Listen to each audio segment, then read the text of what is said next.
इस देश में बेशुमार ऐतिहासिक इमारतें हैं, लेकिन लाल किले जैसी तकदीर किसी की नहीं। देश में कई किले हैं, क्षेत्रफल में उससे बड़े भी, लेकिन फिर भी लाल किले जैसा रुतबा किसी को हासिल नहीं। इसकी वजह यह है कि लाल किला देश का अभिमान है, हमारी आजादी से जुड़ा है, हमारी संप्रभुता का प्रतीक है। इसीलिए जब 26 तारीख को लाल किले पर हंगामा हुआ तो यह बात सारे देश को अखर गई।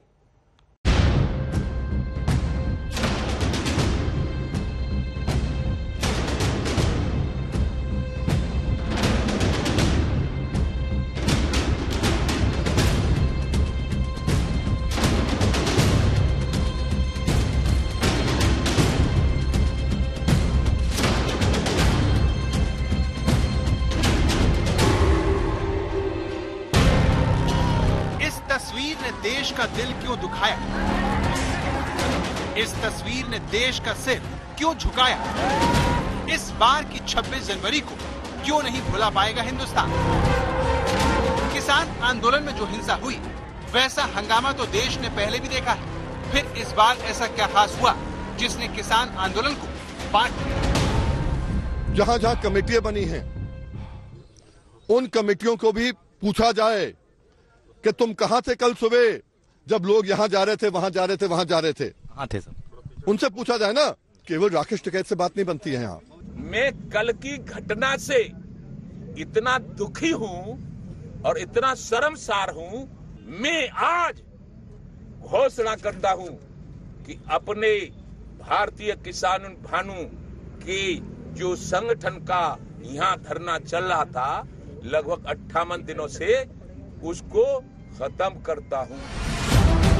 26 जनवरी को इन उपद्रवियों ने अराजकता के लिए जिस इमारत को चुना, वो सिर्फ इमारत नहीं है, ये इमारत हिंदुस्तान की आन बान शान है, हमारी संप्रभुता का प्रतीक है। ये लाल किला है।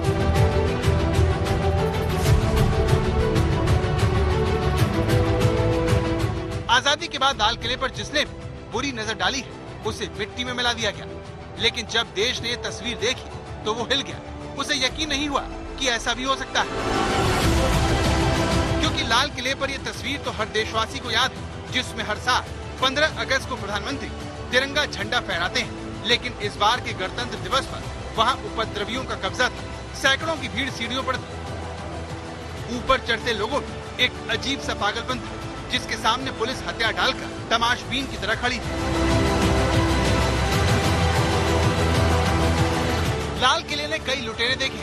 ये इमारत अंग्रेजों के जुल्म का शिकार भी हुई है, लेकिन इस बार के जख्म बहुत गहरे हैं, जो अपने ही देशवासियों की तलवार से हमारे इतिहास में मिले हैं। लाल किला सिर्फ लाल पत्थर से बनी हुई एक इमारत नहीं है, ये अपने आप में इतिहास की एक घटना है, हिंदुस्तान की तकदीर की मुकम्मल कहानी है। जी हाँ, इसकी नींव से ही आप कह सकते हैं हिंदुस्तान की शान की कहानी है। वक्त बदला, हिंदुस्तान गुलामी से आजाद हुआ, लेकिन इस लाल किले की पहचान, उसकी अहमियत कभी भी कम नहीं हुई। आज भी सीना ताने हिंदुस्तान की शान में खड़ा है लाल किला। लाल किला अंग्रेजों के खिलाफ ऐतिहासिक क्रांति का गवाह बना। बहादुर शाह जफर के विद्रोह का केंद्र भी लाल किला ही था। इसीलिए जब देश को अंग्रेजों से आजादी मिली तो इसके ऐलान के लिए लाल किले को ही चुना गया। 16 अगस्त 1947 को भारत के पहले प्रधानमंत्री पंडित जवाहरलाल नेहरू ने लाल किले पर तिरंगा फहराकर अंग्रेजों की गुलामी के अंत की खबर सारी दुनिया को दी। इसके बाद से हर साल 15 अगस्त को भारत के प्रधानमंत्री लाल किले की प्राचीर पर तिरंगा फहराकर भारत की संप्रभुता, एकता और अखंडता का संदेश सारी दुनिया को देते हैं।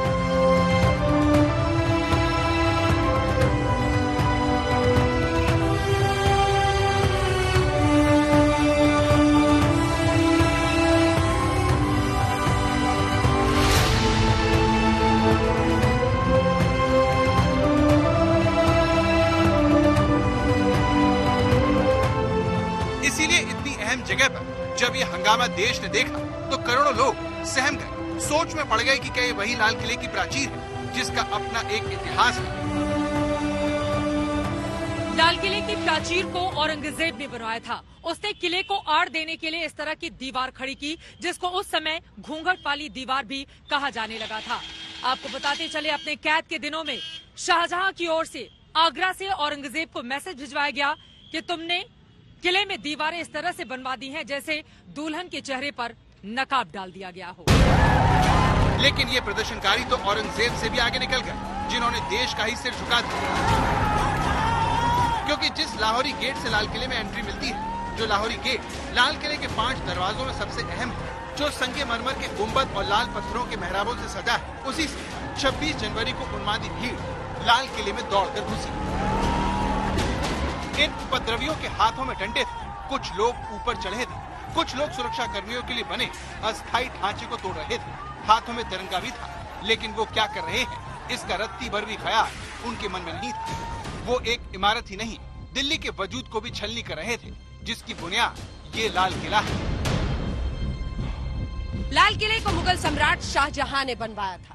कहते हैं भव्य इमारतें बनाने का उन्हें बहुत शौक था।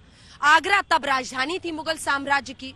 आगरा की गर्मी उन्हें पसंद नहीं आई और इसी के साथ खोज हुई एक नई जगह की जो हिंदुस्तान की राजधानी बने। और उस वक्त ये मुगल साम्राज्य की राजधानी दिल्ली का चयन हुआ। और ये पूरी जो खोज थी नई राजधानी के लिए मुगल साम्राज्य की, वो खोज का अंत हुआ यमुना किनारे, यहीं पर जहां आप ये इमारत देख रहे हैं। लाल किला मुगल साम्राज्य के वैभव और रुतबे का गवाह है। इस इमारत ने मुगलिया सल्तनत के खात्मे को भी देखा। ये इमारत एक बादशाह की मजबूरी का गवाह भी रही। लेकिन जो हमला इसने 26 तारीख को देखा, जो बेबसी सारे देश ने महसूस की, उसकी मिसाल मिलनी मुश्किल है।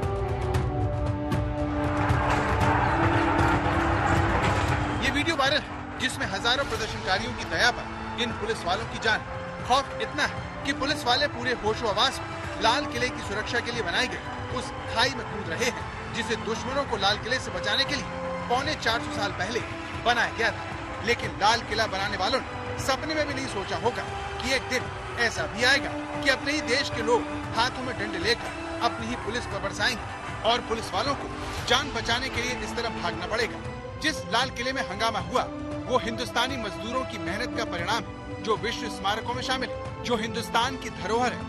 हर साल विदेशी टूरिस्टों की हैरानी की वजह भी बनती है ये इमारत। 1639 में इस लाल किले की नींव रखी गई थी। जी हाँ, उसी के बाद इसका निर्माण कार्य शुरू हुआ। कहते हैं पूरे 9 साल लग गए थे इस लाल किले को बनाने में। लगभग 1 करोड़ रुपए का खर्च आया था इस लाल किले को बनाने में। और जब ये लाल किला बनकर तैयार हुआ, तब शाहजहां थे लाहौर में, तो शहंशाह शाहजहां फौरन रवाना हुए दिल्ली के लिए सिर्फ इस लाल किला को देखने। शाहजहां के बाद बादशाह बदलते गए, दौर बदलता गया, नहीं बदला तो सिर्फ लाल किला, जिसके कानों तक देश भर में उठी आजादी की आवाज भी पहुंची। आजाद हिंद फौज के अफसरों को यहीं पर कैद करके रखा गया था और इस ऐतिहासिक मुकदमे के वकील थे पंडित जवाहरलाल नेहरू। उस वक्त देश भर में ये नारा गूंजा था, लाल किले से आई आवाज, सहगल ढिल्लो शहनवाज। लाल किला भारत की आजादी का प्रतीक है, भारतीय मजदूरों के खून पसीने का फल है, जो इसकी बुनियाद खुले मिले। इसीलिए लाल किले की प्राचीर पर सिर्फ और सिर्फ तिरंगे का ही हक है। दिल्ली से अंजना ओम कश्यप और चित्रा त्रिपाठी के साथ आज तक ब्यूरो।